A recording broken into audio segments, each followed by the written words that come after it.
Привет, and welcome to lesson 53 of the Russian language course with Dmitry Slomov. Today we shall talk a little bit more about travel destinations in Russia. Let's start with the biggest and the most important and most famous Russian river, the Volga. The Volga is a symbol of Russia, and it is impossible to imagine Russia without the Volga. There are lots of stories, poems, pictures, movies that are dedicated to the Volga. In the ancient times, the Volga was an important trade route. At that time, the Volga belonged to the number of nations. Russians in the north, whereas non-Russian nations in the south. Russians conquered all the non-Russian nations in the south of the Volga nearly 500 years ago, and started to settle there too. Many of the biggest Russian cities have grown on its banks since that time. Approximately 300 years ago, in the Volga area, there were the biggest peasants' uprisings in Russia, the Peasants' Wars. During the World War II, the German troops arrived till the Volga. There, they were ultimately stopped and finally driven back by the Red Army. Now the cities on the Volga banks commemorate the history, and the natural environment around the river is extremely beautiful. It mostly consists of green forests and meadows. Yet, churches and towns on the Volga banks have become an inevitable part of the environment too. The Volga starts in the vicinity of Moscow and goes to the east, then to the south. Just by sailing over the Volga, one can get acquainted with Russia pretty well. There are multiple cruises over the Volga, with excursions to the cities on its banks. I would really want to recommend you to take a cruise over this great river. Let's pass through some of the Volga's destinations. In the north of the river, there are cities of the Golden Ring.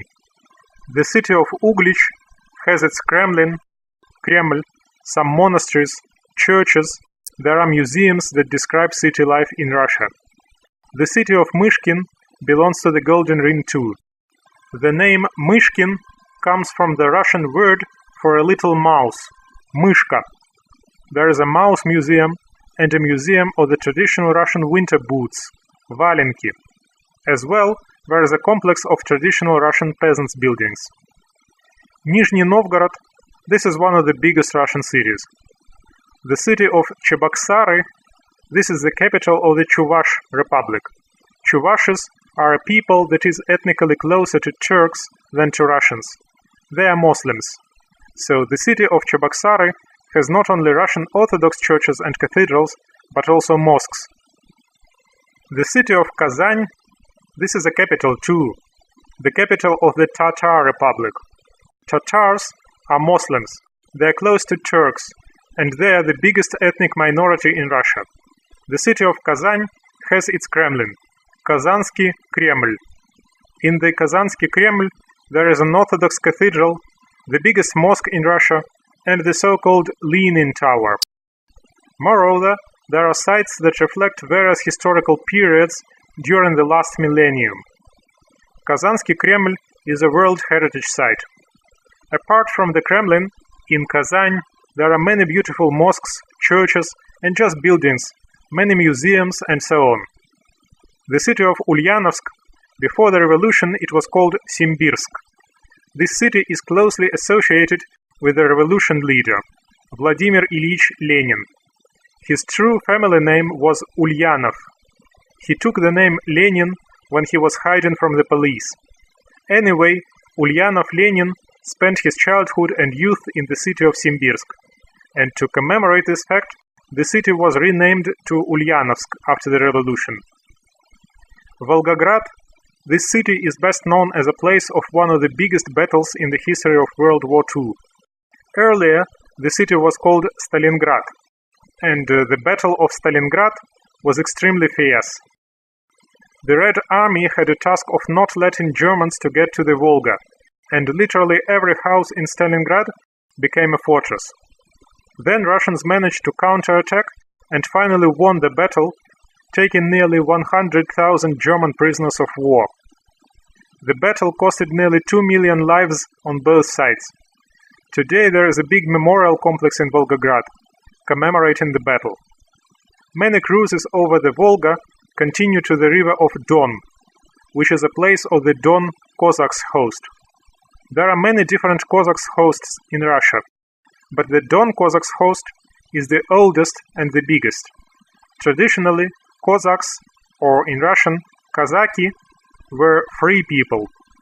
They settled close to Russian borders, and the Tsars distributed lands to the Cossacks freely, but in return, the Cossacks had to secure the borders from various attackers. A Cossack is traditionally both a warrior and a peasant. The Don Cossacks host was organized approximately 440 years ago. At that time, the southern borders of Russia were close to the river Don. Today, the biggest city in the area is Rostov-on-Don, or in Russian, Rostov-na-Donu. There is a lot of Cossack villages in the area, and their inhabitants preserve the traditional lifestyle. Nature lovers and the lovers of extreme may want to visit the Asian part of Russia. The boundary between Europe and Asia is considered to be the Ural Mountains. This is a chain of mountains which runs from north to south. These mountains are situated approximately 1,300 miles or 2,000 kilometers to the east of Moscow. A 3-hour plane flight will take you there. These are very beautiful mountains. Walking, rafting, and wildlife watching are available there. To the east of the Urals starts Siberia. This is a vast piece of land. Its territory alone is bigger than the whole territory of Canada. It makes more than 3/4 of the whole territory of Russia. Most of the Siberian population lives in the south. By the way, the population of Siberia makes only a quarter of the whole Russian population. Russians started to colonize Siberia nearly 500 years ago. First, it was the place where the convicts and the exiles were sent. Then, many Russians were escaping to Siberia for religious reasons. 350 years ago, the Russian Orthodox Church has been reformed, and the opponents to the reform were persecuted severely. These opponents were called Staroobryadtsi, like the followers of the old rites. Staroobryadtsi. Many of Staroobryadtsi villages were burned, many of them killed, and some of them escaped to Siberia or to other places. Siberia's climate differs from north to south.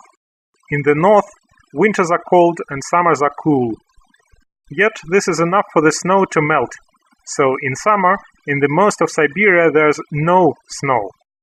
In the south, winters are still pretty cold, but summers are rather hot. Siberia's nature is very beautiful. Most of Siberia is covered with forests, actually with virgin forests. This is the least developed area of Russia, and if you are going on a tour to Siberia, except for the big cities, don't expect too much of the Western comforts. But if you are a nature lover, you may not want to miss Siberia's beauty. The biggest and the most well-known Siberian destination is the Lake Baikal. This is the deepest lake in the world, and its water is very clear. You may see down to 40 meters or 44 yards deep. The scenery is unforgettable there. There are forests, steppes, and mountains, even the usually northern tundra scenery, all in the very vicinity of the Lake Baikal. Many types of animals, like Baikal seal, exist only there. This is a good place for wildlife watching. The biggest city near Baikal is called Irkutsk. It is situated 3,000 miles or 5,000 kilometers to the east of Moscow, and the flight takes 6 hours. Once Irkutsk was a place for the exiled convicts. Today it has museums about the history of the region, churches, Buddhist temples, and other places of interest.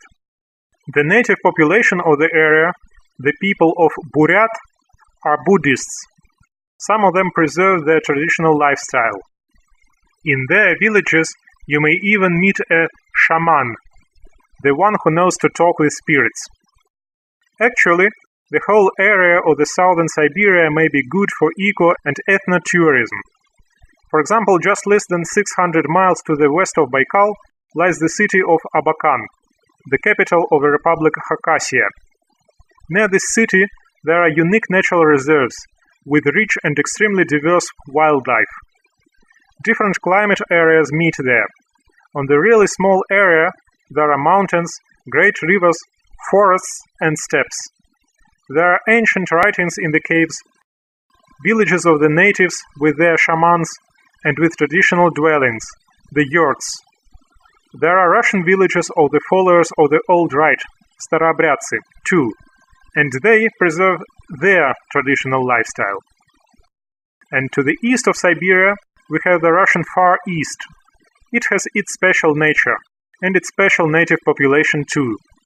The Kamchatka Peninsula, in the very northeast of Russia, is famous for its volcanoes, the valleys of hot springs, its wildlife, and so on. Cruises are available near its coasts. I can talk for hours telling you about Russian destinations. Well, you may write me to my email, and I'll be glad to give you even more information on traveling in Russia. So, in the today's reading section, we shall learn to read more about tours, we shall read the tours' timetables and the costs. So don't forget the reading section in your transcript. And see you in the next lesson. Пока! Here are the words and phrases that you may encounter in the reading section for this lesson. Расписание. Расписание туров. Цена. Цены. Маршрут. Маршруты. Отправление. Название. Дни, ночи. Стоимость. На одного человека. В рублях, долларах США, евро. Одноместный номер. Двухместный номер. Стандарт, комфорт, люкс. ТВ. Душ, туалет. С ТВ, душем и туалетом. Гид. В стоимость входит